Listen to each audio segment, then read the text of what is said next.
नीचे दिए गए संबंधों में से प्रत्येक का निरीक्षण कीजिए और प्रत्येक दशा में कारण सहित बताइए कि क्या यह फलन है अथवा नहीं। फलन होने के कुछ कंडीशन है। चलो मैं प्रश्न को हल करते करते आपको बताता हूँ। पहला प्रश्न क्या है? पहला जो प्रश्न यहाँ पे दिया है, r बराबर 2 1 फिर 3 1 दिया हुआ है और दिया हुआ है 4 2 दिया हुआ है। अब इसमें पता करना है हमें कि ये फलन है या नहीं। तो मैं आपको बताता हूँ कैसे पता करते हैं। तो देखो, जो तरीका हम लोग प्रांत और परिसर वाले जो तरीका यूज करते थे ना, इसी तरीके में आपको पता चलेगा कि ये फलन है या नहीं। ये जो आगे के मान है वो सब क्या है? आगे के जो मान है ये सब x है ना, और पीछे को y कहते हैं। तो x के मान प्रांत में लिखते हैं, ये प्रांत है। और इसे क्या कहते हैं? परिसर।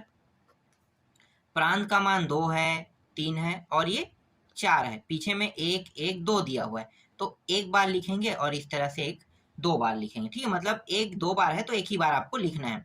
अब ये जो 1 है इसका संबंध देखो किसके साथ है? 1 का संबंध 2 के साथ है और इस 1 का संबंध 3 के साथ है, ये दोनों के साथ है। और 4 का संबंध जो है वो सिर्फ 2 के साथ है। यहाँ पे जो ये 1 है ना, दोनों के साथ संबंध बना रहा है। दोनों के साथ संबंध बनाने के कारण ये क्या है? ये फलन नहीं है। स्पष्ट कर दिया मैंने। संबंध क्यों नहीं है? क्योंकि एक जो है अगर एक के साथ संबंध बनाता, एक जो है सिर्फ 2 के साथ संबंध बनाता, 3 के साथ नहीं, तब ये फलन होता। लेकिन एक जो है 2 के साथ भी संबंध बना रहा है और 3 के साथ भी संबंध बना रहा है, तो ये जो है ना किसी भी नियम का पालन नहीं कर रहा है। इसीलिए ये क्या है? ये फलन नहीं है। ठीक है, तो यहाँ पे आप लिख सकते हैं फलन नहीं है। क्यों नहीं है पता चल गया? क्योंकि जो 1 है यहाँ पे ये 2 अवयव के साथ क्या बना रहा है? संबंध बना रहा है, इसलिए यह फलन नहीं है। पहला बन गया। दूसरा देखो अब इसी में। दूसरा प्रश्न में r का मान दिया हुआ है 2 2 दिया हुआ है, फिर 2 4 दिया हुआ है, 3 3 दिया हुआ है और एक है 4 4 दिया हुआ है। इस तरह से यहां भी यही तरीका यूज करेंगे। ये आगे को हम प्रांत कहते हैं और पीछे को परिसर कहते हैं। यहाँ पे ये 2 2 3 3, तो 2 को एक बार लिखना है, फिर आगे में 3 है और फिर यहाँ पे आगे में 4 है। पीछे में देखो 2 है, यहाँ पे 4 है और यहाँ पे 4 मैंने एक बार ले लिया है ना, तो 2 बार नहीं लेंगे, एक बार ले लेते हैं, 3 ले लेते हैं। ये क्रम से आप लोग लिख लेना। यहाँ पे प्रश्न के हिसाब से मैंने लिख लिया। चलो कोई बात नहीं, हमें जो चीज़ देखना है वो है कि नहीं ये पता करते हैं। तो यहाँ पे देखो 2 जो है 2 के साथ संबंध बना है, अभी तक तो ठीक है, एक संख्या के साथ संबंध बना रहा है। अब 2 जो है देखो यहाँ पे 2 4 के साथ भी संबंध बना रहा है, ये इस तरह से। अब जब एक संख्या 2 के साथ संबंध बनाता है तो क्या ये फलन रहता है? नहीं रहता है ना। ये तो पता है कि एक संख्या कभी भी 2 संख्या के साथ संबंध नहीं बना सकता। और देखते हैं इसके बाद देखो 3 3, ये 3 3 एक के साथ संबंध बना रहा है, ये तो सही है। और यहाँ पे देखो 4 4, यहाँ पे 4 भी है जो 2 के साथ संबंध बना रहा है। मतलब यहाँ पे ये जो 2 है और ये जो 4 है, ये जो दोनों मान है ना, ये 2 2 अवयव के साथ संबंध बना रहा है। और 2 2 अवयव के साथ अगर संबंध बनाता है, इसका मतलब ये है कि यह क्या है? फलन नहीं है। यहाँ पे एक सेकंड, यहाँ पे फलन नहीं है मैंने नहीं लिखा है ना, इस तरह से लिख लो, फलन नहीं है। ये भी क्या है? फलन नहीं है। ठीक है, क्यों नहीं है पता चल गया?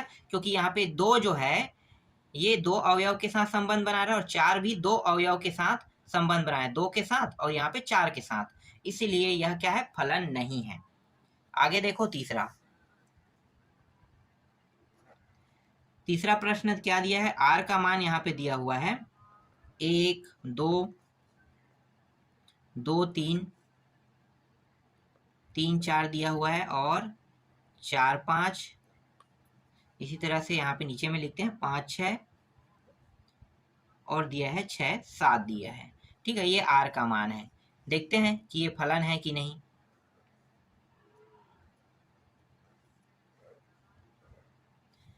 1 2 3 4, 5 और 6 तक दिया है। छोटा छोटा लिख लेते हैं क्योंकि इसमें संख्या ज़्यादा है। इसके बाद यहाँ पीछे में 2 है, पीछे में 3 है, पीछे में 4 है, पीछे में 5 है, पीछे में 6 है और पीछे में 7 दिया हुआ है। अब यहाँ पे देखो 1 2 के साथ संबंध बना रहे हैं, 2 3 के साथ संबंध बना रहे हैं, 3 4 के साथ तो ये 3 और ये 4, 4 5 के साथ तो ये 4 और 5, और 5 और 6 देखो 5 और 6 संबंध बना रहे हैं, और 6 और 7। तो देखो यहाँ पे सभी मान एक एक अवयव के साथ क्या कर रहा है, संबंध बना रहा है। जब एक एक अवयव के साथ कोई भी मान संबंध बनाता है तो इसका मतलब क्या होता है, इसका मतलब ये होता है कि यह एक फलन है। तो लिखो यह एक फलन है। क्यों है फलन पता चल गया, क्योंकि यहाँ पे सभी मान जो है ना वो एक एक अवयव के साथ ही संबंध बना रहा है।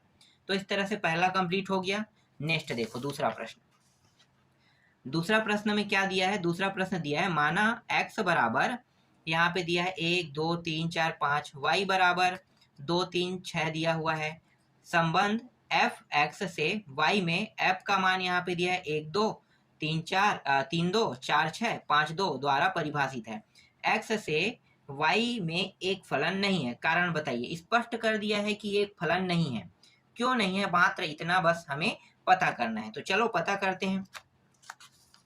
जितने भी तरीके हो सकते हैं उन सभी तरीकों का उपयोग करना है। तो यहाँ पे दिया है x का मान, x का मान कितना दिया हुआ है, तो x का मान दिया है 1 2 3 4 और 5 दिया हुआ है। इसी तरह से y का मान भी दिया है, उसको भी लिख लेते हैं, 2 3 और 6 दिया हुआ है। और दिया है f(x) का भी मान दिया है, सॉरी f का मान ना, f का मान क्या दिया है, 1 2 3 2 और 4 6 5 2 दिया हुआ है। ठीक है, ये सब क्या है, x का मान है, y का मान है और f का मान है, जो प्रश्न में दिया हुआ था। अब यहाँ पे स्पष्ट कह दिया है कि x y जो है फलन नहीं है। कैसे पता करोगी कि x y जो है वो फलन नहीं है, तो चलो मैं आपको बताता हूँ। अब हमारा जो तरीका है वो कभी चेंज नहीं होगा। तो चेंज नहीं होगा तो पहले तो मुझे इन दोनों को गुणा करना पड़ेगा। जब तक कि मैं गुणा नहीं करूँगा तब तक के मुझे इनके मान नहीं मिलेंगे। ठीक है, तो गुणा करेंगे तो इनके मान मिल जाएगा। लेकिन यहाँ पे f का मान पहले से दिया है, मतलब इन दोनों को इन्होंने गुणा तो किया है किसी न किसी हालत पे। जैसा भी हो मान तो कुछ आया ना, तो मैं उठाऊंगा इस मान को, ये f का मान, f के मान को उठा लो। चलो क्या क्या दिया है भाई, 1 है आगे में, इसके पीछे में, इसके आगे में 3 है, इसके आगे में 4 है और इसके आगे में 5 है। ठीक है, अब पीछे में जितने मान है उसको उठा लेते हैं। पीछे में 2 है, यहाँ भी 2 है, यहाँ पे 6 है और यहाँ पे 2 है। देखते हैं 1 और 2 का यहाँ ये रहा संबंध बन रहा है। बिल्कुल अभी तक तो सही है, पहला सही हो गया। 3 और 2 देखो, तो देखो ये रहा 3, यहाँ पे सॉरी एक चीज यहाँ पे मैंने गलती कर दिया है, 2 और सिर्फ 6 लिखना है। 2 कितनों बार आए, आपको सिर्फ एक बार लिखना है और 6 को भी एक बार लिखना है। ठीक है, तो एक बार इस तरह सीखो। अब यहाँ पे देखो 3 और 2, 3 जो है 2 को भी संबंध मतलब जो 2 है वो 3 के साथ भी संबंध बना रहे हैं। फिर यहाँ पे देखो 4 6, ये रहा 4 6 और यहाँ पे 5 2 देखो, तो ये रहा 5 2। अब यह बताओ कि ये फलन है या नहीं। स्पष्ट कर दिया है प्रश्न में कि एक्स वाई फलन नहीं है। तो यहाँ भी ये चीज मुझे पता चल गया कि यहाँ भी ये क्या है, फलन नहीं है।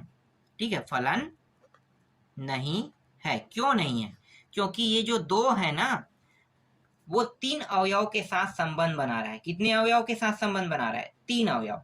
देख सकते हो 1 के साथ, 3 के साथ और 4 के साथ, तीनों के साथ संबंध बना रहा है, इसलिए क्या है, ये फलन नहीं है।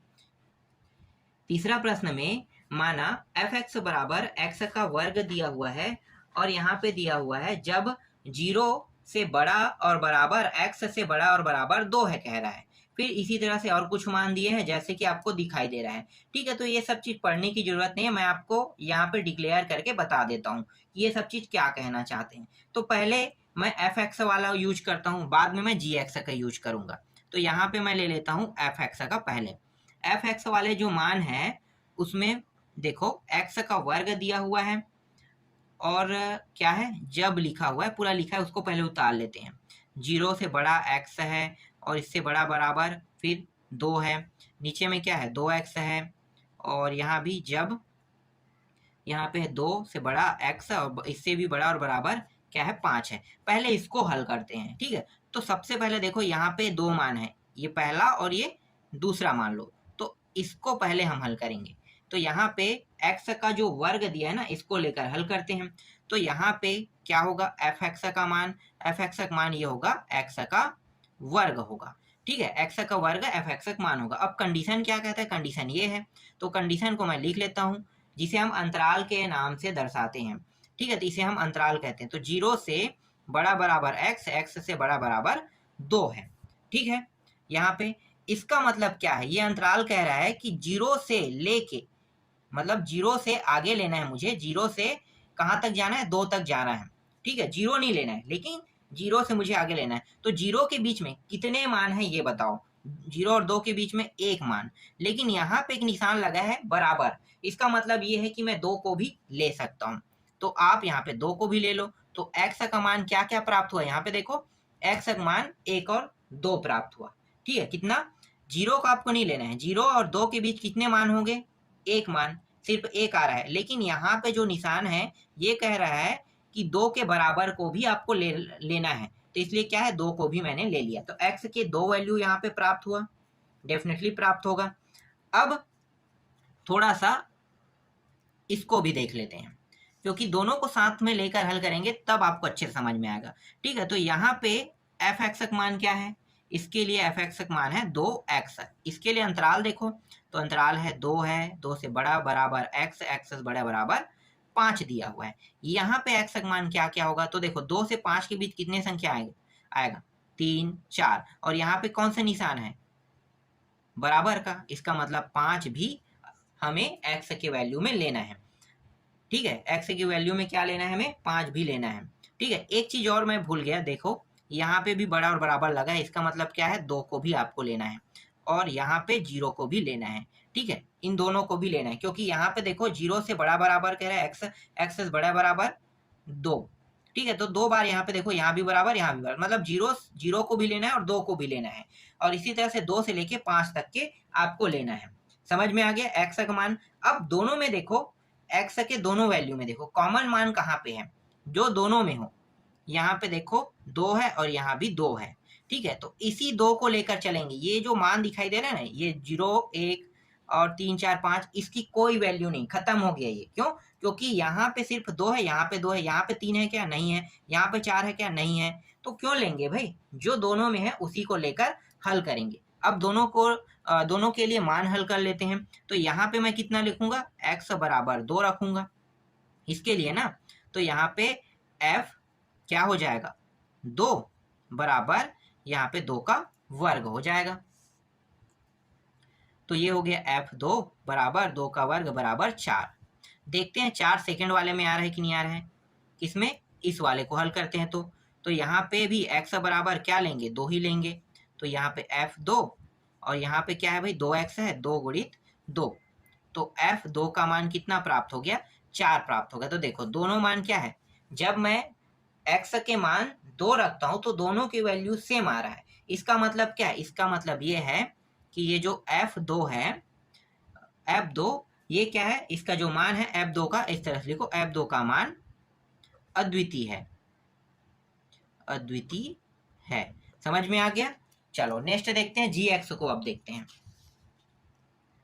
तो देखो gx में क्या दिया है, gx में यहाँ भी x का वर्ग दिया है, नीचे में 2x दिया है, बस अंतराल अलग अलग होगा, ठीक है। और लिखो या जब लिखो, चलो जब दिया है तो जब ही लिख लेते हैं। 0 है, 0 से बड़ा बराबर x, x से बड़ा बराबर 3, और यहाँ पे 3 से बड़ा बराबर x और x से बड़ा बराबर यहाँ पे 5 है। देखते हैं इसके लिए क्या हल होगा। तो देखो यहाँ पे हमें क्या करना है, gx है ना, इस बार gx का मान कितना लेना है, x का वर्ग, और अंतराल को भी मैं यहीं पे साइड में लिख लेता हूँ, अंतराल, इसका अंतराल क्या होगा। तो देखो यहाँ पे है 0 है, बड़ा बराबर x है, बड़ा बराबर 3 है, ठीक है। इसे 2 पार्टीशन कर देते हैं। इसके बाद यहाँ पे एक बार और gx लिखो, gx में यहाँ पे कितना है, 2x रहेगा, और यहाँ पे अंतराल आपको इसको लिखना है पूरा, क्योंकि ये 2x के लिए अंतराल आपको ये लेना है। तो 3 से बड़ा बराबर x से बड़ा बराबर 5 है। ठीक है, इस तरह से दोनों के लिए अंतराल मिल गया। ठीक है, अब x का मान क्या क्या निकाल सकते हैं। x का मान देखो, दोनों जगह में x का मान, यहाँ पे 0 बड़ा बराबर, फिर 0 बड़ा बराबर, मतलब 0 और से लेके कहाँ तक लेंगे, 3 तक के। तो 0 भी आ गया, 1 भी आ गया, 2 भी आ गया, 3 भी आ गया।